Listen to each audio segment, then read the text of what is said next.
শুভ দর্শক, আসসালামু আলাইকুম। গুরুত্বপূর্ণ আজকে একটি ভিডিও নিয়ে হাজির হলাম। যে ভিডিওটি হয়তো আমার আগে 10 থেকে 15 বছর আগের করার কথা ছিল। আমরা প্রতিবারই একটা কথা বলতাম, বাংলাদেশ সবার আগে।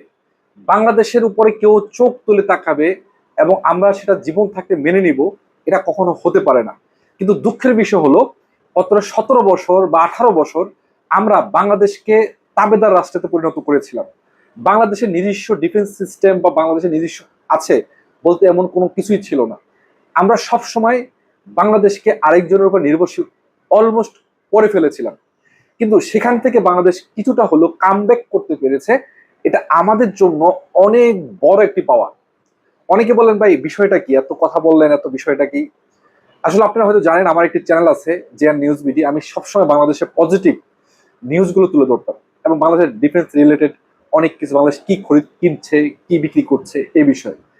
আজকে বাংলাদেশ সহকারে আন্তর্জাতিক মিডিয়াতে বাংলাদেশের বিষয়ে এমন একটা নিউজ সামনে আসলো, যেটা হয়তো আমি আশা করছিলাম আরো 10 থেকে 15 বছর আগে আসলে ভালো হতো, কিন্তু হয়নি। যাই হোক, আজকে যেহেতু আসছে, আপনারা অনেকেই ইউনূস সরকারের সমালোচনা করতে পারেন, তাকে নিয়ে অনেক টোল করতে পারেন, বাজে কথা বলতে পারেন। এটা নিয়ে আমি কিছু বলবো না আপনাদেরকে, কিন্তু হয়তোবা এই সরকারের আমলে এসে যেই ডিলটা হয়েছে, এটা আমাদের জন্য এক কথায় মৃত্যু সজ্জায় মানুষ মুখে পানি দেওয়ার মতো অবস্থা। আপনারা জানেন, বাংলাদেশের হাতে বর্তমানে শুধুমাত্র 8টা MiG-29 যুদ্ধ বিমান ছাড়া কার্যকারী কোনো যুদ্ধ বিমানই নেই। এটা অনেকে হয়তোবা ভাবতে পারেন যে ভাই কি বলেন, হ্যাঁ এটাই সত্য কথা। MiG-29 যুদ্ধ বিমান 8টি ছাড়া যেগুলো আছে সেগুলো হচ্ছে, যেটা কয়দিন আগে মাইলস্টোনে ক্রাশ করেছিল, MiG-21, যেটা চাইনিজ ভেরিয়েন্ট যেটাকে বলা হয়, এগুলো আসলে এক কথা অকার্যকর বর্তমান মার্কেটে। এছাড়া আমাদের কোনো ওরকম সক্ষমতা, কোনো ডিফেন্স সিস্টেম নেই, এখন পর্যন্ত নাই। আমাদের কোনো অ্যাটাক ড্রোন ছিল না, হয়তো বা কয়েক কিছুদিন আগে, 2-1 বছর আগে অ্যাটাক ড্রোন কিনা হয়েছে 12টা টিভির থ্রু, এটা আমরা স্বাগত সাধুবাদ জানাই। কিন্তু সবচেয়ে আগে বা সবচেয়ে জরুরি যে বিষয়টা ছিল, যেটা সবচেয়ে বেশি দরকার ছিল, সেটা হচ্ছে বাংলাদেশের ফাইটার জেটের অভাব, যেটা আমাদেরকে অনেকদিন ধরে ভোগাচ্ছিল। যে আলহামদুলিল্লাহ অবশেষে অনেক দেরি হলেও আমরা সেটা করতে পেরেছি। বাংলাদেশ চায়না থেকে, এটা আমার পিছনে দেখতে পাচ্ছি, আমি নিউজগুলো পড়তেছিলাম, বাংলাদেশ চায়না থেকে জে-10C যুদ্ধ বিমান 20টি ক্রয় করার জন্য চুক্তি করেছে, যেটার বাজেট হলো $2.2 বিলিয়ন। এবং এই চুক্তিটা আগামী 26 সাল থেকে শুরু করে 35 সালের মধ্যে আমরা কিস্তি আকারে টাকাগুলো পরিশোধ করব, এবং লোনে যেটাকে বলতে পারেন আপনারা। এবং এই তো হয়তো আগামী 2-1 বছরের ভিতরে আমরা এই যুদ্ধ বিমানগুলো হাতে পাবো। কিন্তু আপনি হয়তো কল্পনা করতে পারবেন না যে বর্তমান মার্কেটে বা বর্তমান বিশ্বে, যেখানে 6th জেনারেশনের যুদ্ধ বিমান বানাচ্ছে চীন, এবং আমেরিকার কাছে 5th জেনারেশন যুদ্ধ বিমান আছে, এছাড়া বিভিন্ন দেশের কাছে বিভিন্ন দেশ কেনার চেষ্টা করছে, আমরা কখনোই ওইরকম ভাবে ডিফেন্স কোনো জিনিস যখনই কিনতে চাইতাম, আমাদের পার্শ্ববর্তী দেশ ভারত আমাদেরকে ভেটু দিয়ে, আমরা যখন 2017 সালে 2টা মেইন ক্লাস, মানে যেটা আছে এক পর্যায়ে ট্রেনিং পর্যায়ে সাবমেরিন যেটাকে বলা হয়, এরকম 2টা সাবমেরিন কিনি, এটা নিয়েও ইন্ডিয়ান মিডিয়াতে মাথা কষ্ট অবস্থা হয়ে গেছে, ঘুম হারাম হয়ে গেছে। তারপরে যখন আমরা কোনো জিনিস কিনতে চাই, কোনো ডিল করতে চাই, তখনই ইন্ডিয়ান দাদাগিরি, ইন্ডিয়ান দাবা, ইন্ডিয়ান মানে দাবায় রাখা, এই জিনিসগুলো আমাদেরকে দেখতে হয়েছে। যাই হোক, অবশেষে আলহামদুলিল্লাহ এই ডিলটা আমি আশা করছি যেন সাকসেসফুলি বাংলাদেশ করতে পারে।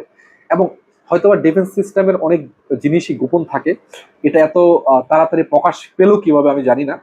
যেহেতু প্রকাশ পাইছে, সবাই এটা নিয়ে ভিডিও তৈরি করতেছে এবং বাংলাদেশের অনেক মিডিয়া দেখলাম যেটা নিয়ে কথা বলছে, তা আমিও উচিত মনে করলাম যে আপনাদের সাথে শেয়ার করি, এবং করা উচিত। আপনারা জাস্ট আমাকে একটু ইনশিওর করবেন আমাদেরকে কে কোন জায়গা থেকে দেখেন। অনেকে দেশের থেকে দেখেন, দেশের বাইরে থেকে দেখেন। আমরা প্রত্যেকের কমেন্টে রিপ্লাই করবো এবং ইনশাল্লাহ আমরা একটা টিম নিয়ে আমরা সবাই মিলে এই চ্যানেলটাকে সামনে নিয়ে যাব, এবং আপনাদের সাথে আমি যোগাযোগ করবো ইনশাল্লাহ।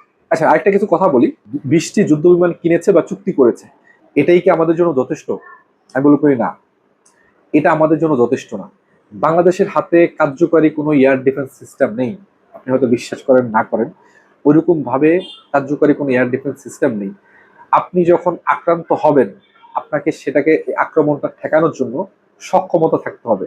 সেটা করতে পারে শুধুমাত্র এয়ার ডিফেন্স সিস্টেম। এটা আমাদের এখন অত্যন্ত জরুরি, এবং অত্যন্ত জরুরি, এবং অত্যন্ত জরুরি বর্তমান প্রেক্ষাপটে আমাদের জন্য। আমাদের পাশে মিয়ানমার, এছাড়া ভারত, তাদের কাছে হাইপারসনিক মিসাইল আছে, অনেক শক্তিশালী আকাশ প্রতিরক্ষা ব্যবস্থা আছে, অনেক শক্তিশালী অস্ত্র আছে, সে তুলনায় আমরা কিছু না, কিন্তু কিছু না কিছু তো প্রস্তুতি আমাদেরকে গ্রহণ করতেই হবে। এটা না করতে পারলে আমরা কিছু করার থাকবে না। কিছু না, নিম্নতম প্রস্তুতি গ্রহণ করার জন্য হলেও মিড রেঞ্জের কিছু আকাশ প্রতিরক্ষা ব্যবস্থা আমাদের কিনা উচিত, যেটা অলরেডি আমাদের উচ্চপদস্থ সামরিক কর্মকর্তা যারা তার চিন্তা ভাবনা করছে, সরকার চিন্তা ভাবনা করছে, না ভালো দিক, কিন্তু খুব দ্রুত এটা হলে ভালো হয়। আরেকটা বিষয় আমি সবসময় বলি, বর্তমান অনেক টাকা বিলিয়ন বিলিয়ন টাকা খরচ করে দিয়ে মানুষ বড় সমরাস্ত্র খুব কম ক্রয় করে। মানুষ এখন অনেক দেশগুলো ড্রোনের দিকে ঝুঁকেছে। ড্রোন, ছোট্ট ক্ষুদ্র ড্রোন যেটার দাম হবে $50,000, $70,000, কিন্তু এই $70,000 ড্রোন দিয়ে মিলিয়ন বিলিয়ন ডলারের সমরাস্ত্র ধ্বংস করা সম্ভব। এটা হচ্ছে, ইউক্রেন দেখাচ্ছে এটা। তো বাংলাদেশ এখন অ্যাটাক ড্রোনের প্রতি মনোযোগী হওয়া উচিত এবং অ্যাটাক ড্রোন ক্রয়ের প্রতি বাংলাদেশের মনোনিবেশ করা উচিত।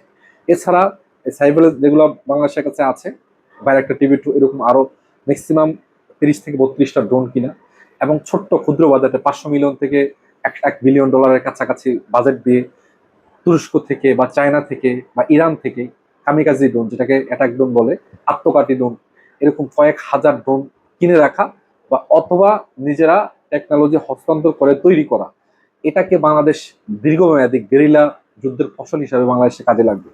আমাদের হয়তো অনেক বড় বড় সমরাস্ত্র তারা শুধু ধ্বংস করে দেবে, কিন্তু আমাদের হাতে যদি হাজার হাজার ছোট ছোট অ্যাটাক ড্রোন থাকে, এগুলো দিয়ে কিন্তু বছরের পর বছর যুদ্ধ করা সম্ভব, যেটা আমরা দেখতে পেয়েছি। ইউক্রেন রাশিয়ার যুদ্ধ প্রায় 3 বছর প্লাস হয়েছে, এখনো যুদ্ধ চলতেছে। এগুলো অনেক কার্যকর। আপনার মন্তব্য কমেন্ট বক্সে জানাবেন। এবং আমি চাই বাংলাদেশ দক্ষিণ এশিয়ার একটি অন্যতম স্বয়ংসম্পূর্ণ দেশ হোক। আমাদের সামরিক শক্তি, আমাদের সেনাবাহিনী, বাংলাদেশ গর্বের সেনাবাহিনী, সারা পৃথিবীতে তাদের নাম ডাক রয়েছে। কিন্তু আপনি যখন আধুনিক কোনো অস্ত্র আপনার হাতে না থাকবে, আপনি খালি হাত দিয়ে যুদ্ধ করতে পারবেন? এটা পসিবল না। এই জন্য সময় উপযোগী এবং ডিফেন্সের ভিতরে বাজেটটাকে বৃদ্ধি করে যেন আমরা স্বয়ংসম্পূর্ণ হতে পারি। আপনারা, আমার একটা কথা মনে পড়ে, যেমন যখন ভারত পারমাণবিক বোমা তৈরি করে, তারপরে পাকিস্তান তাদের প্রধানমন্ত্রী বলেছিল আমরা দরকার হলে ঘাস খাবো, গাছের পাতা খাবো, কিন্তু আমাদের এটা তৈরি করতে হবে।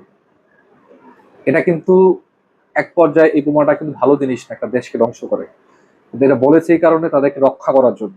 এমন কিছু জিনিস আপনার হাতে থাকা উচিত যে শত্রুপক্ষ যখন আপনার উপর আক্রমণ চালাবে, আক্রমণ চালানোর আগে যেন 100বার চিন্তা করে যেন আপনি তাকে ঠেকিয়ে দিবেন বা তাকে ধ্বংস করে দিবেন। আপনার মন্তব্য কমেন্ট বক্সে জানাবেন। আমি আসলে অনেকদিন পরে ভিডিও তৈরি করছি। আমি আপনার কাছে আশা করব আমাদের এই চ্যানেলটি সাবস্ক্রাইব করে রাখবেন এবং আমাদেরকে সাপোর্ট করে সামনের দিকে এগিয়ে নিয়ে যাবেন। আপনাদের সবাইকে ধন্যবাদ। আসসালামু আলাইকুম রহমতুল্লাহ।